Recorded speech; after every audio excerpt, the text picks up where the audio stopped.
പിന്നെ ആസിയാത്താന്റെ വീട് ഏതാ? ആസിയാത്തിനെ ഒന്ന് കാണേണ്ട ആവശ്യമുണ്ടായിരുന്നു. ആസിയാനെ തന്നെ കാണണോ? ആസിയാനോട് എന്തെങ്കിലും പറയാനുണ്ടെങ്കിലേ ആസിയാക്കൊരു മാപ്പിളുണ്ട്, അസൻക. അതല്ലെങ്കിൽ അയൽവാസിയായ ഞാനുണ്ട്. എന്നോട് പറഞ്ഞോ. നീ എവിടുന്ന വരുന്നത്? ഞാനേ വികാസ് ജ്വല്ലറിന്നാണ് വരുന്നത്. നമ്മുടെ ജ്വല്ലറിന്റെ ഭാഗമായിട്ട് എല്ലാ വർഷവും ഒരു നറുക്കെടുപ്പുണ്ട്. ആ നറുക്കെടുപ്പിന് ആസിയാത്തേക്കാണ് 50,000 രൂപ അടിച്ചിരിക്കുന്നത്. അപ്പോൾ അതൊന്ന് കൊടുക്കാൻ വേണ്ടിയിട്ട് വന്നതാ. ആണോ? എന്നാ ഞാൻ കാണിച്ചു തരാം. ഓക്കെ. വണ്ടി നേരെ വിട്ടോ. പോവാ.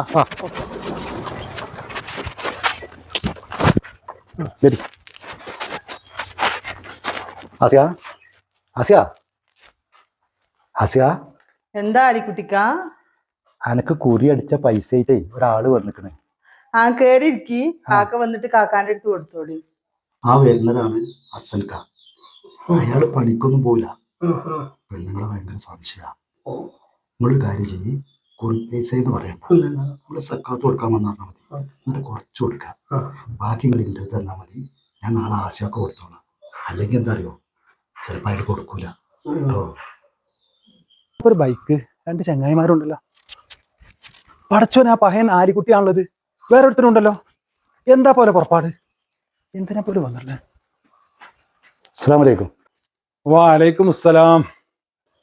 ഇതിപ്പോ ഏതാ ഒരു പുതിയ ചങ്ങാനായിട്ട് വന്നിക്കണേ? ആരാപ്പത്? ഞാൻ ആസിയാത്തേക്ക് ഒരു സക്കാത്ത് കൊടുക്കാൻ വേണ്ടി വന്നേ. നോമ്പും 25-ാമും പെരുന്നാളും ഒക്കെ കഴിഞ്ഞ് എന്ത് സക്കാത്താ ചങ്ങായി? നിങ്ങൾക്ക് മാന്യമായിട്ട് സംസാരിക്കാൻ അറിയില്ല. ഈ എന്റെ പെരയിൽ കയറി വന്നിട്ട് മാന്യായിട്ട് സംസാരിക്കാൻ പറയാം. കൊണ്ടുപോയി കഴിഞ്ഞു വരെ ഓരോ ചെങ്ങന്മാരും കൂട്ടിങ്ങോട്ട് വരുവാണ്. ആരും അന്നോട് ഇവിടെ കയറരുത് ഞാൻ പറഞ്ഞല്ലേ. ഓളെ കാണാൻ വേണ്ടി ഓരോ കാരണം ഉണ്ടാക്കി ഓരോരുത്തർ കൂട്ടി ഇവിടെ വരികയല്ലേ. എനിക്ക് മനസ്സിലായി എന്റെ പരിപാടിയൊക്കെ. ഓളെ ഇവിടെ ഔത്തിട്ട് പൂട്ടി പോയത് എന്തിനാന്നറിയോ? അന്നെ കാണാൻ ചങ്ങായി. ആരിക്കുട്ടി എന്നോട് പല പ്രാവശ്യം പറഞ്ഞു ആസിയാനെ കാണാൻ വരരുതെന്ന്. ഓള് അല്ല, നിങ്ങളെന്താ ഇവിടെ കണ്ടു കഴിഞ്ഞാൽ 2 കീരി പാമ്പും പോലെ?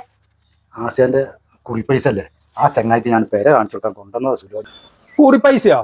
സക്കാത്തും പൈസ എല്ലാം കൂടി ഇപ്പൊ കുറി പൈസ ആയോ? ഓള് വികാസ് ജ്വല്ലറിന്റെ ഒരു ഗോൾഡ് കുറിയിൽ ചേർന്നിട്ടുണ്ട്. ഓള് കുറി കൂടി കാര്യം എന്നോട് പറഞ്ഞില്ല. അങ്ങനെ കുറി കൂടുന്നുണ്ടെങ്കിൽ പോലും പൈസ പാര കൊടുത്തിട്ടുണ്ടാക എന്നോട് പറഞ്ഞില്ലല്ലോ. ഓള് നിങ്ങളോട് എങ്ങനെ പറയാ? കൈതമുള്ളിന്റെ സ്വഭാവമല്ലേ നിങ്ങൾക്ക്? തീപ്പെട്ടും പറ്റൂല, മേപ്പെട്ടും പറ്റൂല. പിന്നെ നിങ്ങൾ മാത്രം നല്ല ഒക്കുള്ളത്. ഒക്കെ ഓളെ ബാപ്പയുണ്ട്, ആങ്ങളമാരുണ്ട്. ഓളെ ആങ്ങളെ എല്ലാ ആഴ്ചയും എന്റെ കയ്യിൽ പൈസ കൊണ്ടുത്തരലുണ്ട്. അതറിയോ നിങ്ങൾക്ക്? എന്നോട് പറയണ്ടവള് ഒന്ന് പറഞ്ഞൂടെ? പറയാ നിങ്ങളെ സ്വഭാവത്തല്ലേ. സംഭവം ഈ പറഞ്ഞൊക്കെ ശരിയാണ്, കുറി പൈസ നേരാണ്. പക്ഷെ ഇപ്പം വരുന്നത് എന്തിനാരോ? എന്റെ ആസിയാനെ കാണാൻ വേണ്ടിട്ടാണ്. എനിക്ക് മനസ്സിലാവൂടാ അതൊക്കെ. നാളുണ്ടോ മനുഷ്യങ്ങൾക്ക് ഇങ്ങനെ പറയിപ്പിക്കാന്? ഈ ആസിയാനെ വരെ നിങ്ങൾക്ക് മാത്രമേ അറിയുള്ളൂ, വേറെ ആർക്കും അറിയില്ല. നിങ്ങൾക്ക് ഞാൻ വെച്ചിട്ടുണ്ട് കേട്ടോ.